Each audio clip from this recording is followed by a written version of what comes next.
What's up guys, Bonnie here with another Raid Shadow Legends video with another list today. We just did 11 time-saving epic champions, which obviously what I meant was to help you understand that if you were to have those similar champions in the end game in a similar roster to my own, they're the ones helping me save time. But in today's video, I want to go over the 12 hard carry legendaries on my account. I have about 57, so to bring it down to only 12 that I really need to allow me to do everything on a daily basis, I think that says a lot. Also, you'll be happy to find out that only 2 of them are actually pulls from shards. All the rest are obtained through other means.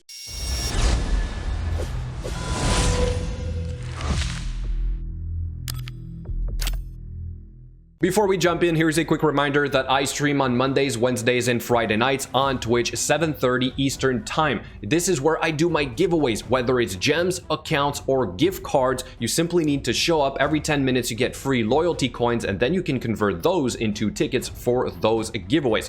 Obviously, we also do some viewer summons every Friday night, so if you guys want to participate or just tune in for the fun, make sure you don't miss the next one, which is actually tonight. Much like the other list, this one is going to be broken down in different parts of where I use these champions. It's also important to understand that what I mean here today, guys, is that I use these 12 every day, but I did require some other champions to get to where I am. So let's first start with the clan boss. That is the first big step in any account. You always want to have the best possible clan boss team. Your goal is to reach a 1-key ultra nightmare, and this is the 2 champions that allowed me to reach that. It is Krila Witch Arm and Roshgard the Tower. In fact, I even showed you guys another clan boss run with a Kale instead of a Krila Witch Arm, which does very similar damage. We're just about at a 1-key. I'm pretty sure with even better gear I could reach that, but here Roshgard is kind of a must for this to work. So let's quickly go over their gear, starting with Krila Witch Arm in a reflex set. This could be relentless. It works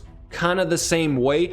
You do need some pretty good offensive stats for this to be even better. All the skills are done on this champion, and then here are the masteries. Up next we have Roshgard the Tower with the following masteries. All the skills are also done on this guy, and then here is the gear, a mix of Immortal, Cruel, and Speed. The Immortal is kind of important if you're doing an unkillable block damage build, because you want to get back up to 100% health so you can start taking advantage of the Heart of Glory mastery. Here is his stats. Up next we have our dungeon champions, which we just kind of covered in the previous list because we did the epics, but now we're just going to focus on the legendaries. For example, Dragon's Lair in 1 minute and 19 seconds. My best time was with a Lydia the Death Siren. If we look at the Fire Knight, kind of the same concept here. Lydia the Death Siren, also kind of an MVP. Then we have for the Ice Golem, Lydia is still in there, but we have a Bad Alcazar. So that's my only second pulled legendary champion that I consider to be a must, right? I could do without a Bad Alcazar in here,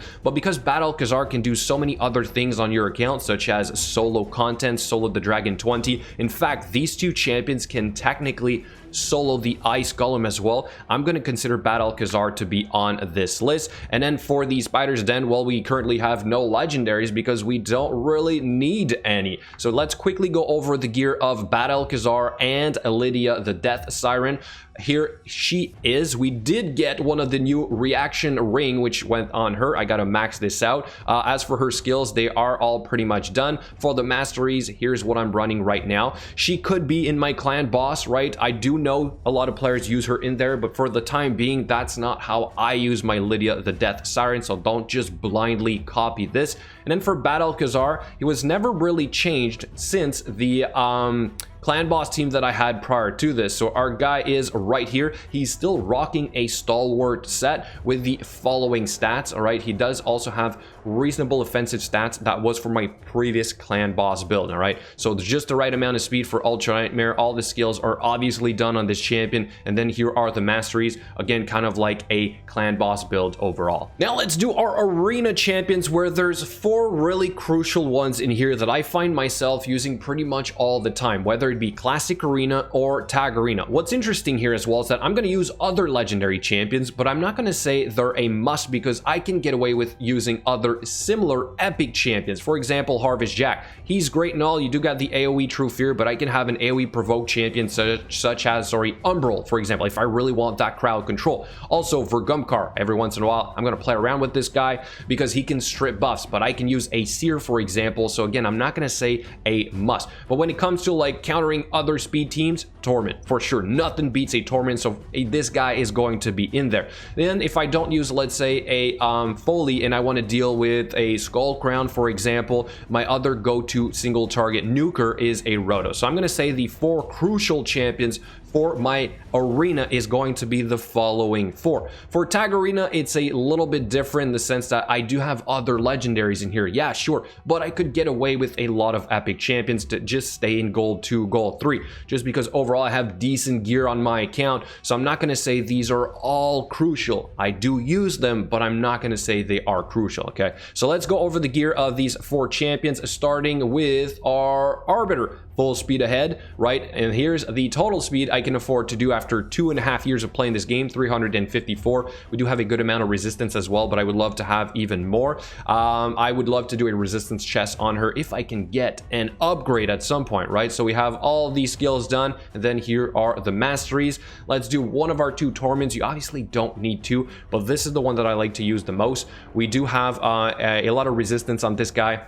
All the skills are done, and we're rocking a stun set. All right, so relatively fast in a stun set. We could be using a fearsome presence instead. That might be better, but I do like having a decent amount of resistance and accuracy for the Doom Tower, right? So obviously a lot of these champions are used elsewhere. They're not just for arena. Then let's do one of our Rotos. Again, you don't need both. This is the one that I use mainly for the arena. So high offensive stats in Relentless gear. I'm still rocking a Relentless set because I think it's kind of funny when it procs. Of course, Savage gear would be even better, but I'm keeping the Savage gear for other champions on my account. I don't have enough. And then for the masteries, here's what I'm rocking. Finally, our trusty Foley, which is still, like I said, my dedicated nuker. Helm Smasher, all the skills are done, and he still only has full cruel gear. I would assume Savage is still a little bit better, but this is all I can afford to do. I do want him to be relatively fast, 100% crit rate, high crit damage, and a good amount of attack. Next part to cover is the Doom Tower, where I have at least 2 hard carries in here for a lot of the bosses, and then at least 1 more for one specific boss. Let's start with first Drexstar and Sal the Drakes, which are pretty much across the board. Obviously, there's other legendaries we've covered before, like Arbiter. Xavier in here could easily be replaced with another Poisoner. Here's our Sal the Drakes, again, with one of the Rotos. The second one could be, for example, a Faceless. Iron Brago could be probably something else. We have here for the Iragoth, we still have our Drexstar, Sal the Drakes. Pretty sure Martyr could be replaced with something else in here as well. And then we have, for example, the Nether Spider, where we have, once again, our Drexstar and Sal of the Drakes, okay? There is one more, which I'll tell you guys in a second when we check their builds, but first, here is the floors. Basically, all the floors right now are being done with this team in this rotation. Every once in a while, instead of, let's say, having the Renegade in here, I'm going to have the Arbiter, all right? So that is a safer build, but it's usually a little bit slower. Now let's go over these 2 champions and then the third one. So starting first with a Drexstar, lifesteal gear, kind of just covered him not too long ago. Decent amount of speed, but I would love to have even more. Aim for 250 so that you're faster than Iragoth. High resistance, high accuracy. Again, for the hard Doom Tower, all the skills are not done on this guy. And then here is the masteries. Salad Drakes, currently rocking a War Master, and also all the skills are done. And then here is her gear, full Relentless, right? I really have not changed that, but she is kind of slow. Same thing with Drexstar. I would want her to be even faster. Aim for 240, if not 250 if you can. The third one, which I did not show you guys a screenshot because I kind of just started using him, it is now to solo the Scarab King. And because I farm either the Celestial Griffin or the Scarab King, Euros is now my go-to for that. So I'm going to say right now, he's kind of a must for that. Not this month, but the following month, obviously, he is going to be my everyday champion to do that. So here are his stats right now to solo the Scarab King. Basically, it's 100% success rate, which I absolutely love. This guy has all of his skills done. And then here are the masteries. Now, there is one more champion to cover, which I'll take the time to showcase at the same time. It's our guy, Hjorndig. So why would all of a sudden this guy be a hard carry in my account? Because now I can farm the Nightmare campaign, which is a better return on my energy spent. And I think that's huge, right? I didn't really have any champion that could do this in this amount of time. I recently tweaked his gear for this to be even a little faster, so it's usually about 17 seconds to 21 seconds. By the way, he can also solo the Minotaur in about 30 to 35 seconds, which I think is absolutely amazing. So this is an upgrade over my previous solo artist for the Minotaur, which was Mountain King. So now Hurendig all of a sudden kind of a little bit more important on my account. Here is his total stats for the time being. We did have to tweak this since making the video to ensure we kind of one-shot the waves or kind of deal with the waves a little bit easier and we don't die. 6k attack, almost 6.1. We have 276% crit damage with 4-piece cruel, 2-piece crit damage. You don't care about the accuracy all that much. Then the skills here, they are all done. For the masteries, we do have Helm Smasher for the tier 6. And because we're slow, just let me remind you guys that I'm taking advantage of the Whirlwind of Death and the Spirit Haste to kind of end up being twice as fast on the second wave. So there you have it, guys. My 12 so-called hard carry champions, the 12 you might only need to carry your account once you get to this point.